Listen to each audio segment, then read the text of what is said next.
আল্লাহ তাআলা কিয়ামতের আরেকটা আলামত প্রকাশ করে দিবেন, সেটা হচ্ছে খুরুজুল ইয়াজুজ ওয়াল মাজুজ। ইয়াজুজ এবং মাজুজ এই পৃথিবীতে আগমন করবে, এরা পৃথিবীতে বের হয়ে আসবে, পৃথিবীতে মহা ফিতনা সৃষ্টি করবে। এরা সংখ্যা এত বেশি হবে যে একটা পাহাড় থেকে মানে সমুদ্রের ঢেউ যেরকম একটার পর একটা ঢেউ তীরে আশ্রে পড়ে, ইয়াজুজ মাজুজের সংখ্যা এত বেশি যে তারা পাহাড়ের উপর থেকে এরকম ঢেউয়ের পর ঢেউয়ের মতো আসতেই থাকবে, আসতেই থাকবে। পৃথিবীতে কোনো শক্তি ইয়াজুজ মাজুজকে বাধা দেওয়ার মতো, তাদের মোকাবেলা করার মতো, সামনে দাঁড়ানোর মতো কোনো শক্তি নাই। আমরা সহিহ হাদিসের আলোকে দেখলাম যে দাজ্জালের সাথে ঈসা আলাইহিস সালাম কি করবেন? লড়াই করবেন। কিন্তু আল্লাহ রাসূল সাল্লাল্লাহু আলাইহি ওয়াসাল্লাম বলেন ইয়াজুজ মাজুজ এমন শক্তি হবে যাদের সামনে দাঁড়ানোর মতো সক্ষমতা পৃথিবীর কারো থাকবে না। কত ভয়ঙ্কর! এই ইয়াজুজ মাজুজ এরা আলাদা কোনো সৃষ্টি না, এরা আদম আলাইহিস সালামের বংশধর। এই আদম সন্তানের একটা বংশধর। আল্লাহ রাসূল সাল্লাল্লাহু আলাইহি ওয়াসাল্লাম বললেন যে এরা হচ্ছে নূহ আলাইহিস সালামের সন্তান, ইয়াসিফের বংশধর। সহিহ বুখারীর আল্লাহ রাসূল সাল্লাল্লাহু আলাইহি ওয়াসাল্লাম যে হাদিসটা বললেন, সহিহ বুখারীর 3348 নম্বর হাদিস। আল্লাহ রাসূল সাল্লাল্লাহু আলাইহি ওয়াসাল্লাম বললেন ইয়াকুলুল্লাহু তাআলা, আল্লাহ তাআলা বললেন ইয়া আদম, হে আদম, ফায়াকুলু, আদম আলাইহিস সালাম বললেন লাব্বাইকা ওয়া সাআদাইক ওয়াল খায়রু ফি ইয়াদিক। আদম আলাইহিস সালাম বললেন আল্লাহ আপনার খেদমতে, আপনার ডাকে আমি হাজির আছি, সব করলাম তো আপনার হাতেই। আল্লাহ তাআলা বললেন ফায়াকুলু উখরুজ বা'সুন নার, আল্লাহ তাআলা বললেন তুমি জাহান্নামের অধিবাসীদেরকে আলাদা করে দাও। ক্বালা ওয়া মা বা'সুন নার, আদম আলাইহিস সালাম বলবেন ইয়া আল্লাহ তাআলা জাহান্নামের অধিবাসী কারা? আল্লাহ তাআলা বললেন ক্বালা মিন কুল্লি আলফি তিসঈন মিয়াতিন ওয়া তিসঈনা ওয়া তিসঈন, আল্লাহ তাআলা বললেন হাজারের মধ্যে 1000-এর মধ্যে 999 জনই হচ্ছে জাহান্নামের অধিবাসী। নাউযুবিল্লাহ। এই হুকুম যখন আল্লাহ তাআলা কিয়ামতের দিন দিবে, ফাইন্নাহু ইয়াশাবুস সগীর, ছোট্ট বাচ্চাগুলো চিন্তায় তারা বৃদ্ধ হয়ে যাবে। ওয়া তাদউ কুল্লা যাতিন হামলিন হামলাহা, গর্ভবতী মহিলাগুলো তার গর্ভপাত ঘটায় দিবে। ওয়া তারান নাস সুকারা, মানুষকে দেখে মনে হবে তারা মাতাল, তারা অজ্ঞান, তারা পাগলের মতো, উদ্ভ্রান্তের মতো। আল্লাহ বললেন ওমা হুম বিসুকারা, কিন্তু তারা মাতাল না, তারা অজ্ঞান না। ওয়ালাকিন্না আযাবাল্লাহি শাদীদ, আল্লাহ তাআলা বলেন কিন্তু আল্লাহর আযাব এত কঠিন হবে, এত ভয়ঙ্কর হবে, সেই দিন মানুষের এমন অবস্থা হয়ে যাবে। ক্বালু ইয়া রাসূলুল্লাহ আইয়ুনা যালিকাল ওয়াহিদ, এবার সাহাবায়ে কেরাম প্রশ্ন করলেন ইয়া রাসূলুল্লাহ সেই একজন কারা হবে, আপনি আমাদের যদি বলে দিতেন। আল্লাহ তাআলা বললেন, আল্লাহ রাসূল বলেন ক্বালা আবশিরু, আল্লাহ রাসূল বলেন তোমরা সুসংবাদ গ্রহণ করো। ফা ইন্না মিনকুম রাজুলান, ওই একজন হবে তোমাদের মধ্যে থেকে। সুবহানাল্লাহ। ওই 999 জন হাজারের মধ্যে যারা জাহান্নামের অধিবাসী, এর ভিতরে একজন যে হবে সেই একজন হচ্ছে তোমাদের মধ্যে। সুবহানাল্লাহ। ওয়া মিন ইয়াজুজ ওয়া মাজুজ আলফান, আল্লাহ রাসূল বললেন ইয়াজুজ মাজুজ থেকেই হবে 999 জন। সুবহানাল্লাহ। তাহলে এদের সংখ্যা কত বেশি হবে? কিয়ামতের দিন যখন উঠবে, আল্লাহ তাআলা আদম আলাইহিস সালামকে বলবে তুমি এখান থেকে 999 জন জাহান্নামের অধিবাসী বের করে দাও। সাহাবায়ে কেরাম প্রশ্ন করলেন ইয়া রাসূলুল্লাহ সেই একজন কারা? আল্লাহ রাসূল বললেন সে একজন হচ্ছে তোমরা, আর 999 জন কারা? ইয়াজুজ মাজুজ থেকে। এটা সহিহ বুখারী 3348 নম্বর হাদিস। আল্লাহ তাআলা এই ইয়াজুজ মাজুজ সম্পর্কে পবিত্র কোরআনে 2 জায়গায় আলোচনা করেছেন। একটা হচ্ছে সূরাতুল আম্বিয়া, আর একটা হচ্ছে সূরাতুল কাহফ। সূরাতুল আম্বিয়ার 92 থেকে 97 নম্বর আয়াত, এখানে আল্লাহ তাআলা ইয়াজুজ মাজুজের কথা বলেছেন। আল্লাহ তাআলা বললেন হাত্তা ইযা ফুতিহাত ইয়াজুজ ওয়া মাজুজ ওয়া হুম মিন কুল্লি হাদাবিন ইয়ানসিলুন। রব্বুল আলামিন বললেন হাত্তা ইযা ফুতিহাত, যখন সিংহায় ফুৎকার দেওয়া হয়ে যাবে, তাদের গেটগুলো খুলে দেওয়া হবে। ইয়াজুজ ও মাজুজ, ইয়াজুজ এবং মাজুজগুলো ওয়াহুম মিন কুল্লি হাদাবিন ইয়ানসিলুন, তারা একটার পর একটা দলে দলে তারা উঁচু ভূমি থেকে এই সমতল ভূমির দিকে ধেয়ে আসতে থাকে। ওয়াকতারাবাল ওয়াদুল হক, আল্লাহ তাআলা বললেন আমার ওয়াদা সেদিন সত্য হয়ে যাবে। যারা তোমরা আমার কিয়ামতের নিদর্শনকে, কিয়ামত হবে এই কথাকে যারা অস্বীকার করেছিল, এই কুফররা সেই দিন দেখতে পারবে আমাদের ওয়াদা হচ্ছে সত্য। আমার কথাগুলো সব সত্য। ফাইদা হিয়া শাখিসাতুন আবসারুল লাযিনা কাফারু, যেদিন কাফেররা এই দৃশ্যগুলো অবলোকন করবে, তারা ভয়ে, তারা চিন্তায় তাদের চক্ষুগুলো বিস্ফোরিত হয়ে যাওয়ার মতো হয়ে যাবে। তারপরে কি বললেন? ইয়া ওয়াইলানা ক্বাদ কুন্না ফি গাফলাতিন মিন হাদা বাল কুন্না যালিমিন। কাফেররা সেদিন বলবে, হায় আফসোস, আমরা তো এই সম্পর্কে গাফেল ছিলাম, কিন্তু আজকে আমাদের চোখের সামনে সেগুলো প্রত্যক্ষ হচ্ছে। রব্বুল আলামিন পবিত্র কোরআনের সূরাতুল কাহফের 92 থেকে 98 নম্বর আয়াত পর্যন্ত বললেন, সুম্মা আতবাআ সাবাবা। রব্বুল আলামিন সেই যুলকারনাইন বাদশার কথা বলতেছেন।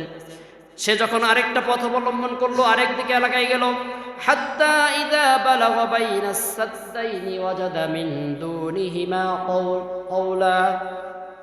তখন সে যখন বাইনাস সাদদাইনি, দুইটা পাহাড়ের মধ্যবর্তী একটা এলাকায় পৌঁছলেন, ওয়াজাদা মিন দুনিহিমা কওমা, সেই যুলকারনাইন সেই জায়গায় একটা কওমকে পেলেন। লা ইয়াকাদুনা ইয়াফকাহুনা কওলা, ওই কওম কি বলতেছে সেটা যুলকারনাইন বাদশা যেরকম বোঝে না, যুলকারনাইন বাদশা যে কথাগুলো বলে সেগুলো তারাও বোঝে না। মাঝখানে কোনো আপনার হচ্ছে কি ট্রান্সলেটর নাই, যোগাযোগ করার মতো কোনো ব্যবস্থা নাই। এদের ভাষা যুলকারনাইন বোঝে না, আর তাদের কথা যুলকারনাইন তিনিও বোঝে না। তার ভিতরে যখন যোগাযোগের ব্যবস্থা স্থাপিত হলো, ইশারা ইঙ্গিতে অন্য কোনো মাধ্যমে যখন কথা বলার স্কোপ হলো, ক্বালু ইয়া যাল করনাইন, সেই কওমরা বলল, হে যুলকারনাইন, ইন্না ইয়াজুজ ওয়া মাজুজ মুফসিদুনা ফিল আরদ, ইয়াজুজ মাজুসরা তারা আমাদের এলাকার উপর হামলে পড়ে, তারা এখানে ফাসাদ সৃষ্টি করে। ফাহাল নাজআলু লাকা খরাজান আলা আন তাজআলা বাইনানা ওয়া বাইনাহুম সাদ্দা। তারা বললেন যে আপনি তো ক্ষমতাধর বাদশা, আল্লাহ আপনাকে এত ক্ষমতা দান করেছেন, আপনি পুরো পৃথিবীর অনেক অংশের মালিক, তো আপনি আমাদের এবং তাদের মাঝে একটা পার্থক্যকারী সৃষ্টি করে দেন, যেন আমরা তাদের থেকে নিরাপদ থাকতে পারি। প্রয়োজনে আমরা আপনাকে কর দিচ্ছি, প্রয়োজনে আমরা আপনাকে অর্থ সম্পদ যা লাগে দিচ্ছি। যুলকারনাইন বললেন, ক্বালা মা মাক্কান্নী ফীহি রাব্বী খায়র, বললেন তোমাদের এই অর্থ সম্পদ টাকা পয়সার আমার কোনো দরকার নাই, আমাকে আল্লাহ তাআলা যা দিয়েছেন তাই অনেক। তোমরা যেটা করো সেটা হচ্ছে ফাআইনুনি, তোমরা আমাকে সাহায্য করো, বিকুওয়াতিন, তোমাদের শক্তি দিয়ে, ওয়াজআল লাকুম বাইনাকুম ওয়া বাইনাহুম রাদমা, আমি আল্লাহর সাহায্যে তাদের এবং তোমাদের মাঝে একটা বড় প্রতিবন্ধক স্থাপন করে দেব। আতুনি সুবারুল হাদিদ, যুলকারনাইন বললেন আকরিক লোহা যেগুলো দেখতে পারতেছে এগুলো আমার কাছে নিয়ে আসো। হাত্তা ইযা সাওয়া বাইনাস সাদাফাইনি, এই আকরিক লোহাগুলো যখন দুই পাহাড়ের সেই গিরিপথের মাঝখানে রাখা হলো, ক্বালান ফুকু, যুলকারনাইন বললেন এরপর আগুনের মধ্যে তোমরা তাপ দাও, আগুনগুলো বাড়ায় দাও। হাত্তা ইযা জালাহু নারান, যখন এগুলো অগ্নিবর্ণ ধারণ করলো, আগুনের মতো গলে যখন পাত হয়ে গেল, ক্বালা আতুনি আফরিগা আলাইহি কিতরা, তামার পাত যেগুলো গলায় রাখা হয়েছে এগুলো এর উপরে ঢাইলা দাও। আল্লাহ তাআলা সম্পূর্ণ ঘটনা সুন্দর করে তুলে ধরতেছেন। ফামাস্তাতাউ আইয়াযহারু ওয়া মাস্তাতাউ লাহু নাকবা, এই দুই দলের মধ্যে আল্লাহর ফজল বা করমে যুলকারনাইন সেইখানে বিশাল বড় একটা কি করে দিলেন, ওয়াল করে দিলেন। এখন আর তারা এই পৃথিবীতে এসে ফাসাদ সৃষ্টি করতে পারছে না। এই জায়গায় আল্লাহ তাআলা কি করলেন, এই দুই জায়গায় সূরাতুল আম্বিয়া আর সূরাতুল কাহফে ইয়াজুজ মাজুজের কথা বললেন। এই ইয়াজুজ মাজুজ সেই নির্মিত লোহা এবং তামার সেই আবরণের পিছনে, দেয়ালের পিছনে তারা সেই জায়গায় আছে। তারা যখন কিয়ামত সময় যখন সন্নিকটে চলে আসবে, তারা এটা ভেদ করে, আল্লাহ রাসূল বললেন কিভাবে আসবে, সাগরের ঢেউ যেরকম একটার পর একটা আসে, এইভাবে তারা পৃথিবীতে আসতে থাকবে। সহিহ মুসলিমে নওয়াস ইবনে সামআন রাদিয়াল্লাহু তাআলা আনহু থেকে বর্ণিত, আল্লাহ রাসূল সাল্লাল্লাহু আলাইহি ওয়াসাল্লাম বলেছেন যে কিয়ামতের পূর্বে এমন একটা জাতি আসবে ইয়াজুজ মাজুজ, তাদের সামনে দাঁড়ানোর মতো কারো কোনো সামর্থ্য থাকবে না। তারা যখন পৃথিবীতে চলে আসবে তখন আল্লাহ তাআলা হযরত ঈসা আলাইহিস সালামকে বলবে, তুমি আমার বান্দাদেরকে নিয়ে তুর পাহাড়ের পাশে সেই গিরি সংকটের মাঝে তোমরা লুকায় পড়ো, সেখানে উঠে যাও। এই ইয়াজুজ মাজুজ যখন আসবে, তারা উঁচু ভূমি থেকে আসবে, এমনকি ফিলিস্তিনের তবারিয়া যে জলাশয় আছে, সাগর আছে, এখানে আসবে প্রথম দল। এসে এই তবারিয়া সাগরে যত পানি আছে সব পানি খেয়ে ফেলবে। তারা সামনের দিকে পৃথিবীতে বিশৃঙ্খলা ধ্বংসলীলা চালায় যখন যেতে থাকবে, মানুষদেরকে হত্যা, সভ্যতাগুলো সব ভেঙে চুরে খান খান করে দিয়ে যখন সামনের দিকে এগোতে থাকবে, সর্বশেষ দল যখন ওই তাবারিয়া সাগরের পাশে আসবে, সে বলবে এখানে মনে হয় কোনো কালে পানি ছিল। তাদের সংখ্যা এত বেশি হবে, সেই জায়গার পানিগুলো তারা খেয়ে শেষ করে ফেলবে। সর্বশেষ দল যখন আসবে, তারা বলবে কোনো কালে মনে হয় এখানে পানি ছিল। আল্লাহ রাসূল বলেন এরকম থাকবে। তারা পুরো পৃথিবীতে ধ্বংসলীলা এরকম যখন চালাবে, পুরো পৃথিবীতে যখন কোনো মানুষ, কোনো সভ্যতা অবশিষ্ট থাকবে না, তখন তারা আকাশের দিকে তাকাবে। তারা বলবে দুনিয়ার অধিবাসীদের তো শেষ করে ফেলেছি, এবার আসমানে যারা আছে তাদেরকে শেষ করতে হবে। এবার তারা আকাশের দিকে তীর বল্লম যা আছে নিক্ষেপ করতে থাকবে। আল্লাহ তাআলা তাদেরকে হতাশ করবে না, তাদের তীরের ডগায় রক্ত মিশ্রিত করে তাদেরকে পাঠাবেন। তারা মনে করবে যে আমরা আসমানবাসীকেও শেষ করে ফেলেছি। এবার তারা হই হুল্লোড় আনন্দ করতে থাকবে। এদিকে ঈসা আলাইহিস সালাম এবং তার সাথীরা যে পাহাড়ের পিছনে লুকায় আছে, সেখানে চরম মহা দুর্ভিক্ষ দেখা দেবে। আল্লাহ রাসূল সাল্লাল্লাহু আলাইহি ওয়াসাল্লাম বললেন, তাদের খাদ্য সংকট এত তীব্র হবে যে একটা গরুর মাথা, এটার মূল্য হবে 100 দিনার। একটা গরুর মাথার মূল্য কত হবে? 100 স্বর্ণের যে দিনার, এই দিনার দাম হয়ে যাবে। যখন খাদ্য সংকট হয়ে যাবে, ঈসা আলাইহিস সালাম এবং তার সাথীরা আল্লাহর কাছে দোয়া করবে, আল্লাহ ইয়াজুজ মাজুজের হাত থেকে আপনি আমাদেরকে রক্ষা করুন। আল্লাহ তাআলা তাদেরকে, তাদের ঘাড়ের উপর নাগাফ নামক এক ধরনের পোকা পাঠাবে। এই পোকা তাদেরকে আক্রমণ করবে। তারা সব একদম যেরকম যে মড়ক লাগে না হাঁস মুরগির পালের ভিতরে, একটার পর একটা মরে পড়ে থাকবে।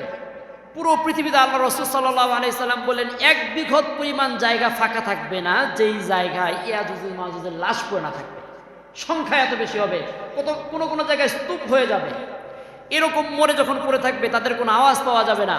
তখন ঈসা আলাইহিস সালাম বলবেন, কে আছো আমার হাওয়ারিদের মধ্যে? একজন একটু বাইরে গিয়ে নিজেকে উৎসর্গ করো, নিজেকে উৎসর্গ করে দেখে আসো যে তারা কি করতেছে, আমরা এখন কি করতে পারি। একজন ইমানদার আল্লাহর বান্দা নিজেকে শহীদ হওয়ার মানুষে, যে নিজে সে শহীদ হলাম কিন্তু আমার মুসলিম ভাইদের তাদেরকে উপকার করার জন্য সে বেরোয় আসবে, এসে দেখবে যে তারা এমনভাবে মরে পড়ে আছে যে আল্লাহ রাসূল বললেন কি 1 বিঘত জায়গাও খালি থাকবে না। সে তখন তাদেরকে সুসংবাদ দিবেন, তারা সেখান থেকে বের হয়ে আসবে। আসার পরে দেখবে পুরো পৃথিবী তাদের এই মরা দুর্গন্ধে একদম ভরে আছে। ঈসা আলাইহিস সালাম আবার আল্লাহর কাছে হাত তুলবেন, আল্লাহর কাছে দোয়া করবেন। আল্লাহ তাআলা, 2টা বর্ণনা আছে, একটা হচ্ছে আল্লাহ তাআলা উটের গলার মতো এরকম বিশাল বড় বড় পাখি পাঠাবেন। এই পাখিগুলো এসে তাদের এক একটা লাশ নিয়ে আল্লাহ যেখানে চায় সেখানে নিয়ে চলে যাবে।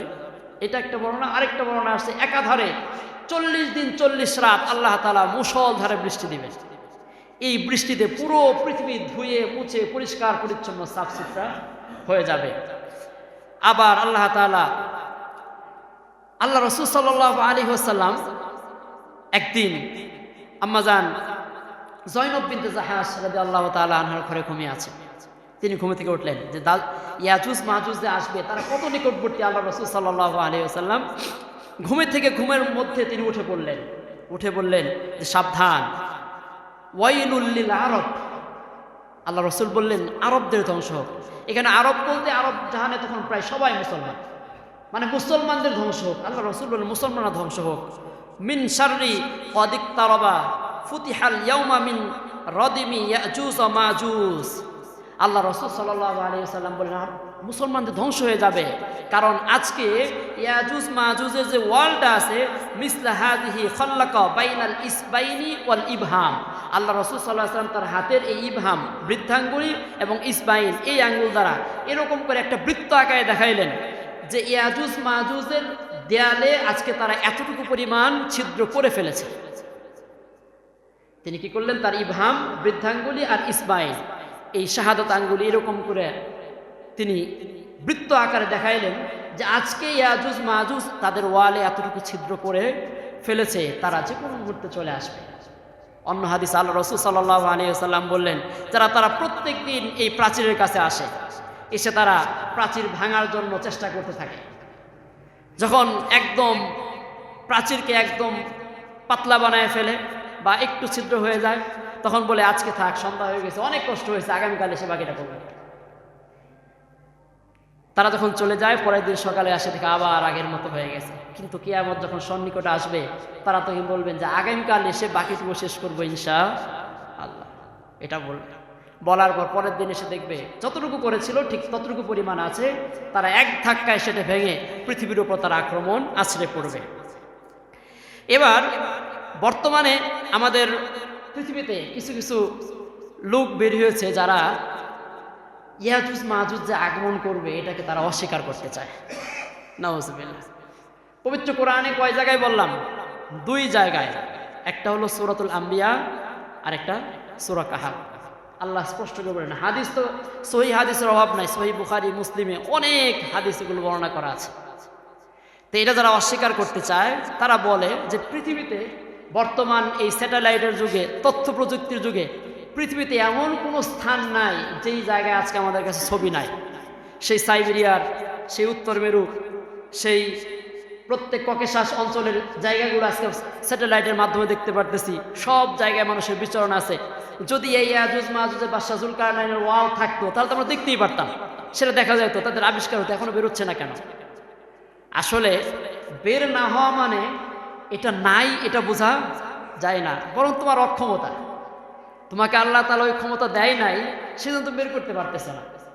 আল্লাহ রাসূল সাল্লাল্লাহু আলাইহি ওয়াসাল্লাম বললেন, কিয়ামতের পূর্বে স্বর্ণের খনি, রূপার খনি, এরকম বিভিন্ন পদার্থ মাটির নিচ থেকে বের হবে। আজকে থেকে 1500 বছর আগে তখন এগুলোর কোনো কিছু অস্তিত্ব সাহাবেদের সামনে ছিল না। তারা বলছে ক্বালু সামি'না ওয়া আতা'না, আমরা শুনলাম এবং বিশ্বাস করলাম। তারা এগুলো নিয়ে কোনো চিন্তা করে নাই। আজকে থেকে 1500 বছর পরে চিন্তা করেন তো, আজকে আমরা স্বর্ণের কোনো কাজ পাচ্ছি না, আজকে গ্যাস পাচ্ছি না, আজকে তেল, অকটেন, ডিজেল, এই যে খনিজ পদার্থগুলো বের হচ্ছে, আল্লাহ রাসূল 1500 বছর আগে যখন বললেন এগুলোর কোনো অস্তিত্ব তখন পৃথিবীতে ছিল? কিন্তু আল্লাহ তাআলা যখন সময় হয়েছে তখন বের করছে, যখন সময় হয় নাই তখন বের করে নাই। যখন এই ইয়াজুজ মাজুজের সময় আসবে আল্লাহ তাআলা এদেরকে বের করে দিবে। এর মানে এটা না যে পৃথিবী তারা নাই, বরং আল্লাহ তাআলাই জানেন এদেরকে কখন বের করবেন। আল্লাহ তাআলা পবিত্র কোরআনে সূরাতুল আনআম 66 এবং 67 নম্বর আয়াতে বললেন, ওয়াকাযযাবা বিহি কওমুকা ওয়া হুয়াল হক। এই কিছু কিছু কওম আছে যারা আমার নিদর্শনগুলোকে তারা কাযযাবা, মিথ্যা সাব্যস্ত করে, ওয়া হুয়াল হক, অথচ এগুলো হচ্ছে সত্য। আল্লাহ তাআলা বললেন, কুল লাস্তু আলাইকুম বিওয়াকিল, বলো আমি কি তোমাদের সব কার্যের কার্যনির্বাহী নই? আমি তো সব কার্যকরণ ঘটায় থাকি। লিকুল্লি নাবাইন মুস্তাকর, আল্লাহ তাআলা বলেন প্রত্যেকটা কাজের, প্রত্যেকটা বিষয়ের একটা নির্দিষ্ট সময় আল্লাহ তাআলা মুস্তাকর করে দিয়েছেন, স্থির করে দিয়েছেন। ওয়া সাওফা তা'লামুন, অচিরেই তোমরা সেগুলো জানতে পারবা। আল্লাহ যখন বলবে এর আগে জানা সম্ভব না, তাহলে আমরা বলবো যে আল্লাহ রাসূল সাল্লাল্লাহু আলাইহি সাল্লাম পবিত্র কোরআনে যে সমস্ত বিষয়গুলো আল্লাহ রাসূল বলে গিয়েছেন, পবিত্র কোরআনে যেগুলো আছে, আমরা বলবো ক্বালু সামি'না ওয়া আতা'না, আমরা শুনেছি এবং বিশ্বাস করেছি। আমরা সেই অনুযায়ী আমাদের ঈমানকে ঠিক করব, এমনকি আমরা সেই অনুযায়ী কিয়ামত যেহেতু সন্নিকটে আমরা তার প্রস্তুতি গ্রহণ করব।